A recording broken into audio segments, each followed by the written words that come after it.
नमस्कार दोस्तों, आप सभी का बहुत बहुत स्वागत है आपके अपने यूट्यूब चैनल इजी इन्वेस्टिंग में। तो दोस्तों, आज के इस वीडियो में हम बात करने वाले हैं एक नए ईटीएफ के इन्फो के बारे में।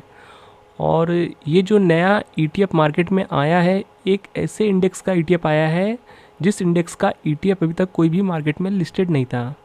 तो ये एक बड़ा अपडेट हो जाता है।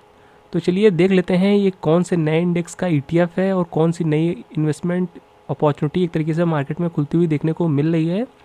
तो सारा कुछ समझेंगे इस ईटीएफ के बारे में, किस इंडेक्स का ये ईटीएफ है, क्या कुछ रिटर्न्स रहा है यहाँ पर और कौन से स्टॉक्स होंगे, सारा कुछ समझेंगे। तो चलिए वीडियो को शुरू करते हैं।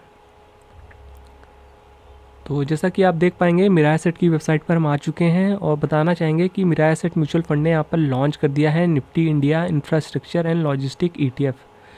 और इस ईटीएफ का इन्फो आपको बहुत ही जल्द मार्केट में खुलता हुआ देखने को मिलेगा। और ये इन्फो देखिए 27 जनवरी को ओपन हो जाएगा और 9 फरवरी तक आप इस ईटीएफ के इन्फो में निवेश कर पाएंगे। बाकी यहाँ पर आप डाउनलोड वाले सेक्शन में जाकर के आप इस ईटीएफ के बारे में और भी सारी जानकारी पता कर सकते हैं। और बता दें, जिस इंडेक्स को ये ईटीएफ ट्रैक करने वाला है उस इंडेक्स का अभी तक कोई भी ईटीएफ मार्केट में लिस्टेड नहीं था। और वो इंडेक्स है देखिए Nifty India infrastructure and logistic. तो अब देखिए, कुछ लोग को यहाँ पर लॉजिस्टिक वर्ड को लेकर के कन्फ्यूज़न हो रहा होगा, क्योंकि इंफ्रास्ट्रक्चर को तो आप बेहतर समझ पा रहे होंगे और उससे जुड़े हुए ईटीएफ भी मार्केट में लिस्टेड हैं। पर ये लॉजिस्टिक एक नया वर्ड है, तो कुछ लोग को हो सकता है इसको समझने में थोड़ा सा प्रॉब्लम हो रही होगी। तो चलिए बात कर लेते हैं कि लॉजिस्टिक एक्चुअल में होता क्या है और उससे जुड़े हुए स्टॉक्स मतलब किस कैटेगरी के होते हैं। तो इस चीज़ को हम आपको समझाने के लिए एक इमेज का यूज़ करेंगे जिससे आप बेहतर समझ पाएंगे।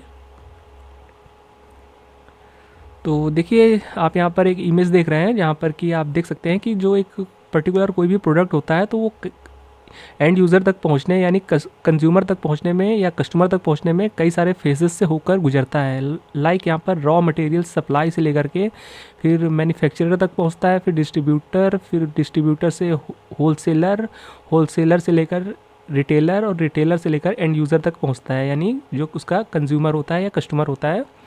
तो मतलब कहने का मतलब है, एक जो प्रोडक्ट होता है वो कई सारे फेजेस से होकर गुजरता है और इन फेजेस को जो परफॉर्म करता है उससे जुड़े हुए जो स्टॉक्स होते हैं वो एक तरीके से लॉजिस्टिक की कैटेगरी में आते हैं।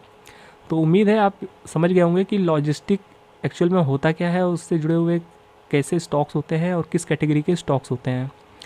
तो इस तरह के स्टॉक्स होते हैं इस इंडेक्स में, जो कि Nifty India infrastructure and logistic index है। और देखिए, ये एनएसई की वेबसाइट है और यहाँ पर देखिए स्टॉक का सिलेक्शन कैसे होता है वो थोड़ा सा समझ लीजिए। देखिए, निफ्टी 500 जो होता है, निफ्टी 500 इंडेक्स, उसमें से बेस्ट 100 स्टॉक ऐसे निकाले जाते हैं जो कि इंफ्रास्ट्रक्चर और लॉजिस्टिक की थीम से जुड़े हुए होते हैं। तो ऐसे 100 स्टॉक्स निफ्टी 500 में से लिए जाते हैं।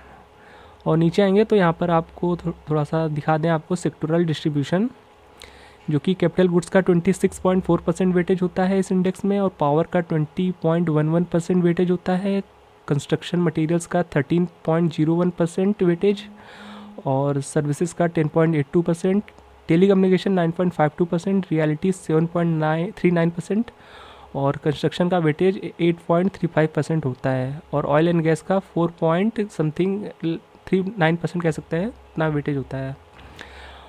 तो अब बात कर लेते हैं इसके इंडेक्सोग्राम की। तो यहाँ पर इस इंडेक्स के बारे में आप और भी बेहतर समझ पाएंगे, डिटेल में आप पढ़ सकते हैं। बाकी नीचे आएंगे तो यहाँ पर आपको देखने को मिल जाता है कि नंबर ऑफ कॉन्स्टिट्यूएंट्स, यानी जो इसके पोर्टफोलियो में 100 स्टॉक देखने को मिल जाते हैं। और परफॉर्मेंस की बात करें तो बीते एक साल में 3.31% के रिटर्न्स रहे हैं एब्सोल्यूट और 5 साल का CAGR 26.14% का है और सिंस इंसेप्शन यहाँ पर 13 से 14% के CAGR बेसिस पे रिटर्न्स रहे हैं। और सेक्टोरल वेटेज की तो बात कर ली है हमने। पी रेशियो 30.03% का है, PB रेशियो 4.04% का है और डिविडेंड यील्ड 0.88% का है।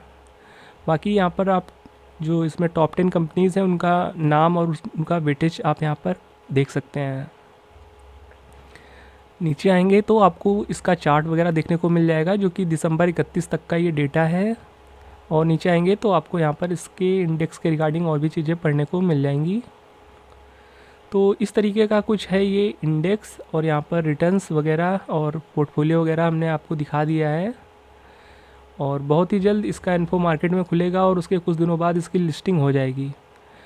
बाकी ये इन्फो है, तो कोई ज़रूरी नहीं है आप इस इन्फो में निवेश करें, क्योंकि अभी मार्केट वैसे भी गिरावट में है। तो अगर आप इस इंडेक्स में बाई ही करना चाहते हैं तो इसके लिस्टिंग तक का वेट कर सकते हैं। और ये सिर्फ आपके जानकारी पर्पज़ के लिए था और एजुकेशनल पर्पज़ के लिए था, तो कोई ज़रूरी नहीं आप इसके इन्फो में निवेश ही करें। और अगर आप निवेश करने वाले हैं तो अपने फाइनेंशियल एडवाइज़र की हेल्प ज़रूर लें और अच्छे से सारे रिस्क और यहाँ पर रिस्क मैनेजमेंट को समझने के बाद ही निवेश करें। और वैसे तो मार्केट में बहुत सारे ऑलरेडी ETF है, तो ये एक नया ETF आया था और नए इंडेक्स का ETF था, तो सोचा हमने आपको अपडेट देना ज़रूरी है। बाकी निवेश करने वाले हैं तो एक बार अपने फाइनेंशियल एडवाइज़र की हेल्प ज़रूर से ज़रूर लें। तो ये था आज का हमारा अपडेटेड वीडियो। उम्मीद है ये वीडियो आपको इन्फॉर्मेटिव लगा होगा और ये ETF पसंद आया होगा। बाकी इस ETF को लेकर के आपकी क्या राय है कमेंट बॉक्स में ज़रूर बताइएगा। तो मिलते हैं नेक्स्ट वीडियो में किसी और नए अपडेट के साथ, तब तक के लिए गुड बाय।